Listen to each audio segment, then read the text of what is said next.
Hi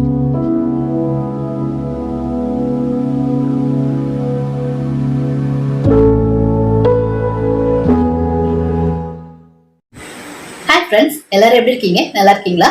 welcome back to Guhan Manju vlog. நான் உங்கள் மஞ்சு. Friends, நம்ம சேனலை நீங்கள் சப்ஸ்கிரைப் பண்ணுங்க, அப்படியே பக்கத்தில் இருக்க பெல் ஐக்கானை கிளிக் பண்ணுங்க. வாங்க வீடியோக்குள்ளே போகலாம். ஃப்ரெண்ட்ஸ், இன்னைக்கு நம்ம என்ன பார்க்க போகிறோம்னா 11வது ரெசிபிங்க, லஞ்ச் பாக்ஸ் ரெசிபி. என்னன்னு பார்க்கலாங்க. செஸ்வான் ஃப்ரைட் ரைஸ் ரெசிபி தாங்க இன்னைக்கு பார்க்க போகிறோம். இப்போ நம்ம பேன் எடுத்து நல்லா ஹீட் பண்ணிக்கலாங்க. ஹீட் பண்ணிட்டு அதில் ஒரு 2 ஸ்பூன் ஆயில் சேர்த்துக்கலாம். இப்போ நம்ம சேர்த்துருந்த ஆயில் நல்லா ஹீட்டாகி வந்துருச்சு. அதில் ஒரு 3 வெள்ளை கூட சின்ன சின்னதாக கட் பண்ணி ஆயிலில் சேர்த்து லைட்டாக 2 செகண்ட் போல் வதக்கி கொடுத்துக்கலாங்க. வெள்ளைப்பூட 2 நிமிஷம் வதக்கி கொடுத்ததுக்கப்புறம் பொடியாக கட் பண்ண வெங்காயமும் சேர்த்து அதையும் 2 நிமிஷம் போல் வதக்கி கொடுத்துக்கலாங்க. இப்போ வெங்காயம் வதங்கினதுக்கப்புறம் பொடியாக கட் பண்ணி எடுத்து கொஞ்சமாக முட்டைக்கோசையும் உள்ளே சேர்த்துக்கலாங்க. அடுத்தது அதில் பொடியாக கட் பண்ணி எடுத்த பீன்ஸும் கேரட்டையும் முட்டைக்கோஸ் கூட சேர்த்துக்கலாங்க. கொஞ்சமாக பச்சை பட்டாணியும் சேர்த்துக்கலாங்க. இப்போ நம்ம சேர்த்துருந்த காய்கறிக்கு மட்டும் கொஞ்சமாக உப்பு சேர்த்துக்கலாங்க. இப்போ ஆயிலில் காய்கறியை நல்லா வதக்கி கொடுத்துக்கலாம்.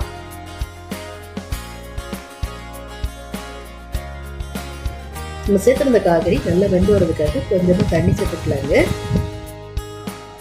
தண்ணி சேர்த்ததுக்கப்புறம் காய்கறியை நல்லா கலந்து கொடுத்துட்டு ஒரு 5 நிமிஷம் போல் காய்கறி நல்லா வெந்து வரதுக்காக மூடி வச்சு வேக வச்சுக்கலாங்க. முட்டைக்கோசு கேரட்டு பீன்ஸ்லாம் நம்ம சேர்த்துருக்க ஆயிலே நல்லா வெந்துருங்க. பச்சை பட்டாணி சேர்த்துக்கிறதுனால தான் கொஞ்சமாக தண்ணி சேர்த்து வேக வச்சுருக்கேன். இப்போ காய்கறி நல்லா வெந்துருச்சுங்க. இப்போ நான் மறுபடியும் கலந்து கொடுத்துக்கலாம். இப்போ காய்கறி கலந்து கொடுத்ததுக்கப்புறம் நம்ம வடித்து ஆற வச்சுருக்கிற ஒயிட் ரைஸை உள்ளே சேர்த்துக்கலாங்க.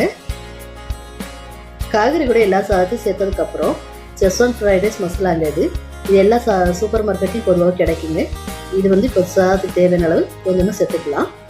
இப்போ ஃப்ரைட் ரைஸ் மசாலாவை உள்ளே சேர்த்ததுக்கப்புறம் சாதத்தை நல்லா மிக்ஸ் பண்ணி கொடுத்துக்கலாங்க. இப்போ நம்ம சேர்த்துருந்த ஃப்ரைட் ரைஸ் மசாலாவே உப்பு இருக்குங்க, அதனால் உப்பு சேர்க்கணும்னு அவசியம் இல்லை.